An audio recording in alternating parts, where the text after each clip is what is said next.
endless cycle of rebirth, a wake-up call from the Buddha. There are quiet nights when your heart feels strangely empty. Even as you sit surrounded by people in a house full of warmth, you can't help but wonder, who am I in this life? Who have I been? And after all this, where will I go? What seems like a fleeting question from a weary soul is, in fact, the very doorway to truth. Because when a person starts to wonder about the meaning of life, they are unknowingly standing at the edge of awakening. The Buddha taught that samsara, the endless cycle of rebirth, has no discernible beginning. Beings have been living, dying, loving, and resenting each other for countless lifetimes, stretching far beyond the birth of this universe. Not just thousands or millions of years, but across infinite time that no one can fully grasp. We have been dust, plants, insects, animals, humans, celestial beings, servants, and kings. In every life, we've created karma, good or bad, and that karma has led us, again and again, through the cycle of birth and death. Ignorance veils our memory, so we don't recall our past lives, and craving drives us forward, chasing pleasures of sight, sound, taste, touch, and thought, never resting. It's strange. Before we were born, we had no idea who we were. And even after being born, we still don't know who we truly are or what we were before. But whether we know or not, the cycle goes on, like a wheel that turns endlessly. It doesn't stop just because someone is tired. No one escapes samsara by simply denying its existence. The Buddha never urged us to search for the first cause of samsara. That's not the point.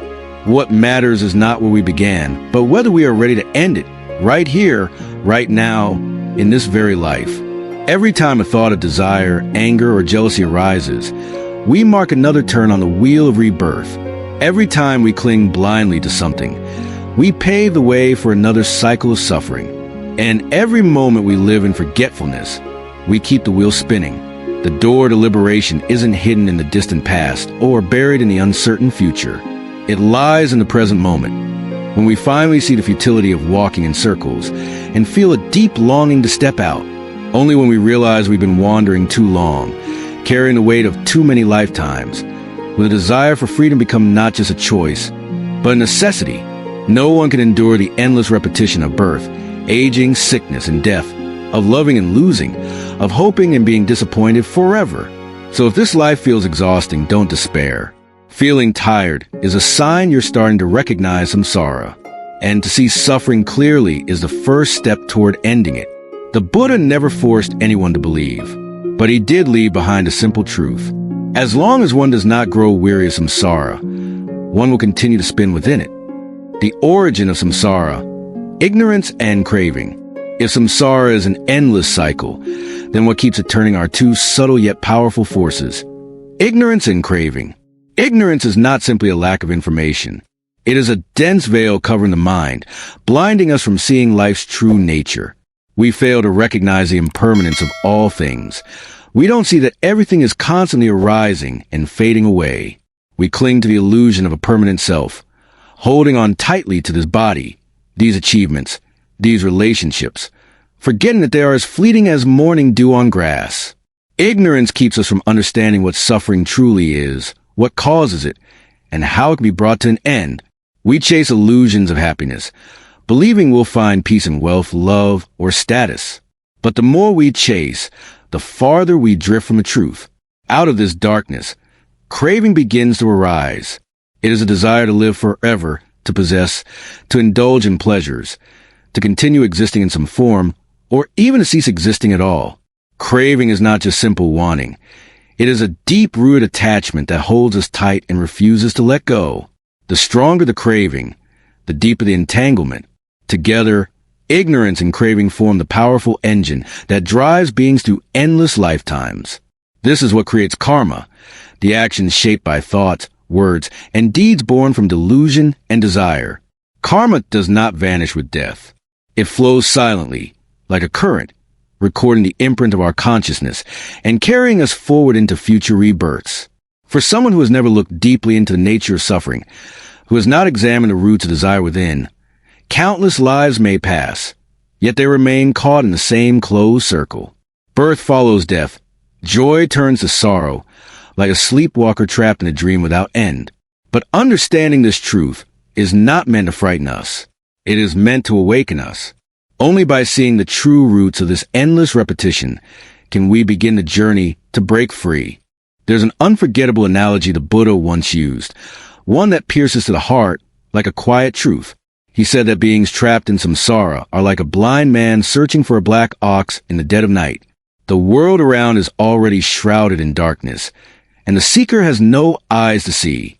All he has is blind faith that somewhere, somehow, the ox is out there, so he keeps walking, groping, wandering through the endless night.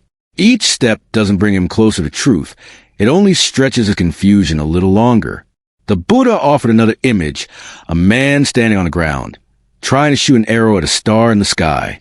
The distance is immeasurable. The effort is futile.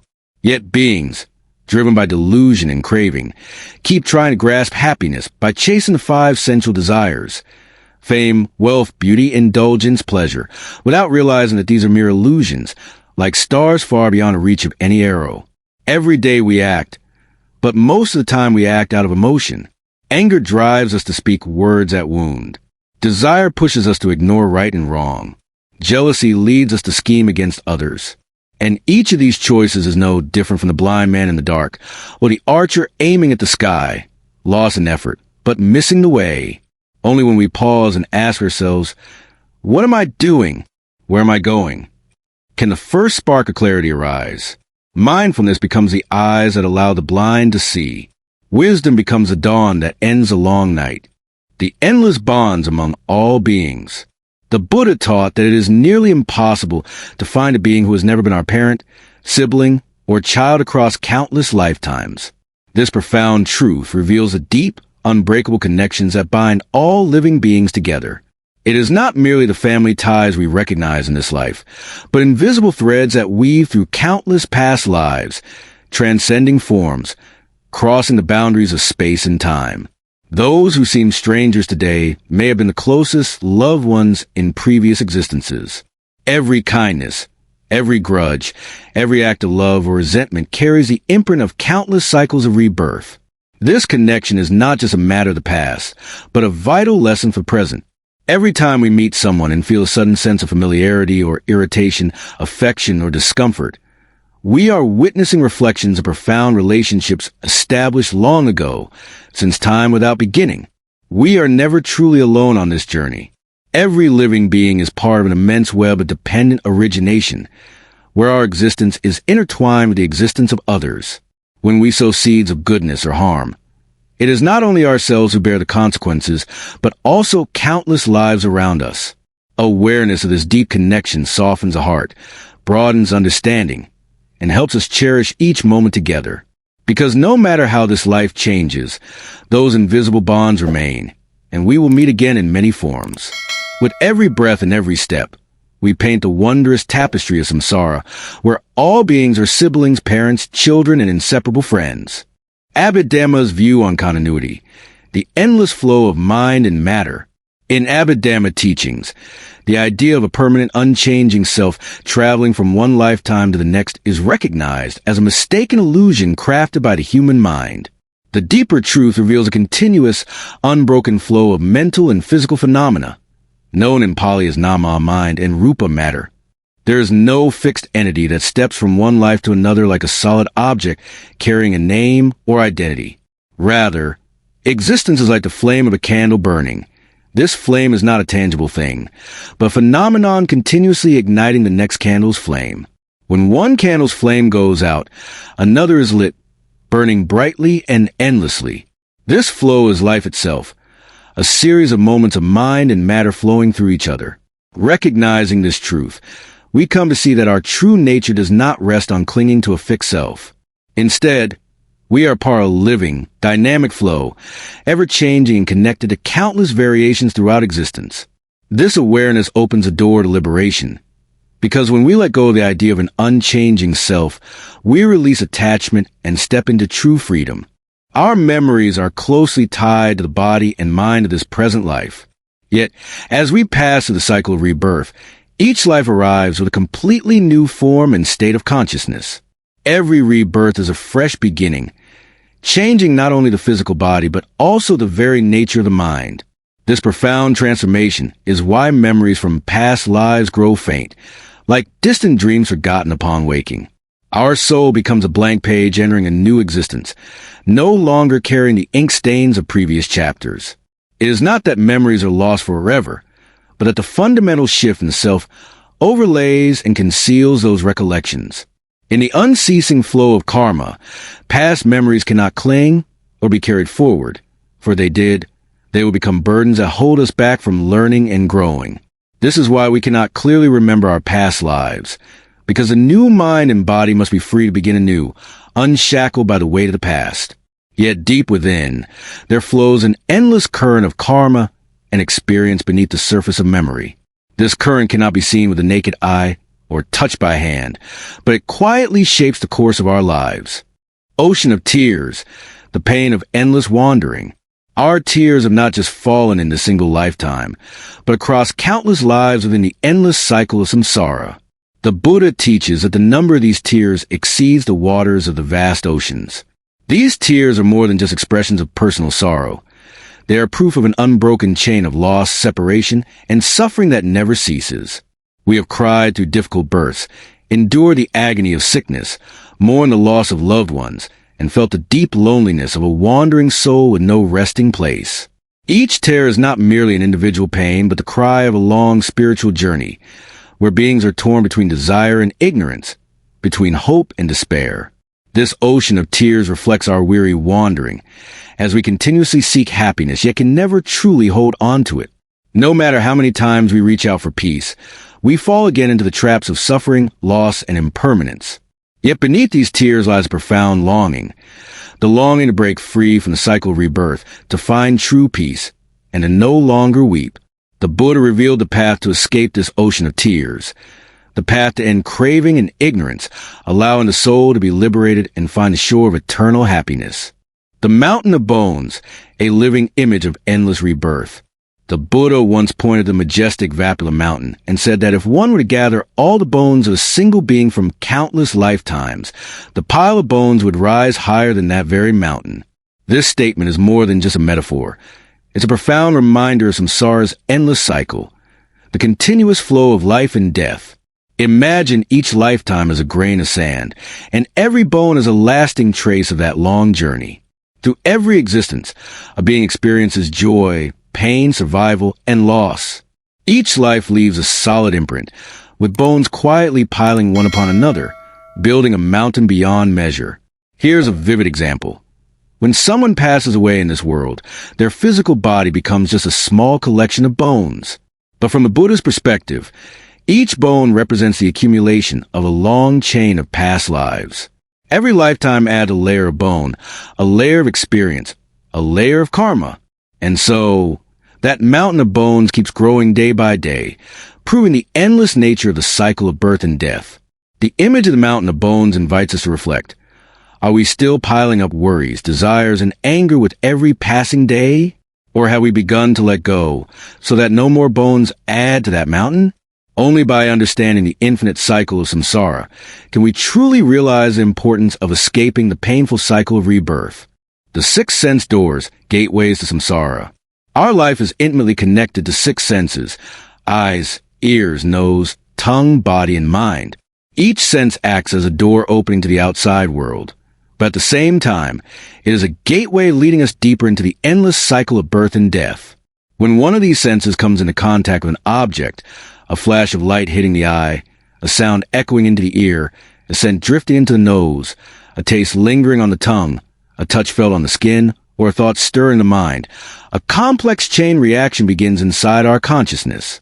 This chain is not merely perception or feeling. It is the start of a whirlpool. Perception leads to emotion. Emotion sparks craving. Craving drives action, and action produces karma. This karma is a force pulling us back into samsara, carrying the seeds of suffering, illusion, and ignorance. Imagine a person walking through a wildflower meadow. Their eyes catch the brilliant colors of the blossoms. Their heart longs to touch them, and their hand reaches out to pluck a flower. But as the flower begins to wither, the person feels pain, regret, and a restless desire to find another bloom. The emotion born from that first glance triggers craving, then disappointment, setting off an endless chain of reactions. The sixth senses are the doors through which such beautiful yet dangerous experiences enter, pulling us into a cycle of birth, death, and rebirth. Only by learning to pause at each door, by clearly recognizing each arising feeling without getting swept away, can we break free from this cycle. Like the person in the flower meadow who chooses to stop, to simply look and let go, finding peace and releasing attachment rather than clinging to what fades. The path to liberation shines like a guiding light, cutting through the darkness of ignorance and endless rebirth. The Buddha taught the Noble Eightfold Path, 8 steadfast steps that gradually free us from delusion, release us from the chains of craving, and bring us closer to the ultimate peace of nirvana. Right view is a clear understanding of reality, the truth of suffering, its causes, and the way to end it. When we see life not through the veil of confusion, but with sharp wisdom, everything becomes clearer. Right intention means cultivating pure, wholesome thoughts free from greed, hatred, and delusion. It nurtures compassion and wisdom, gently letting go of useless desires. Right speech is honest, kind, and helpful words, the bridge that connects hearts. It avoids harshness, lies, and gossip that wound others. Right action and right livelihood guide us to live rightly, causing no harm to ourselves or others, fostering harmony and inner peace. Right effort is the unwavering perseverance on the spiritual path, refusing to fall into old harmful habits, and holding firm to noble aspirations. Right mindfulness is the vigilant awareness of each moment, knowing every breath, thought, and action clearly, so the mind is not swept away by chaotic waves of distraction. Right concentration is the deep meditative state, where the mind becomes calm, focused, and free from turmoil. Imagine a person sitting by a mighty river, its waters rushing with dirt and debris. To cleanse the river, they can't simply add clean water. They must block the pollution source and remove each piece of trash. The Noble Eightfold Path is a way to stop the pollution of the mind, clearing away the dirt of ignorance, so life's river flows pure and calm. With steadfast practice, samsara loses its grip. Nirvana is no longer a distant dream, but a shining lamp, guiding the soul to the peaceful shore. Thank you for taking the time to listen to today's sharing about the path to liberation through the Noble Eightfold Path. May each step on this journey help us find deep peace within, breaking free from the endless cycle of samsara. If you found this content meaningful and want to join the channel on more journeys exploring profound philosophy, please hit the subscribe button and turn on notifications so you won't miss the upcoming videos. Wishing you peace and clarity on your own path. See you in the next videos.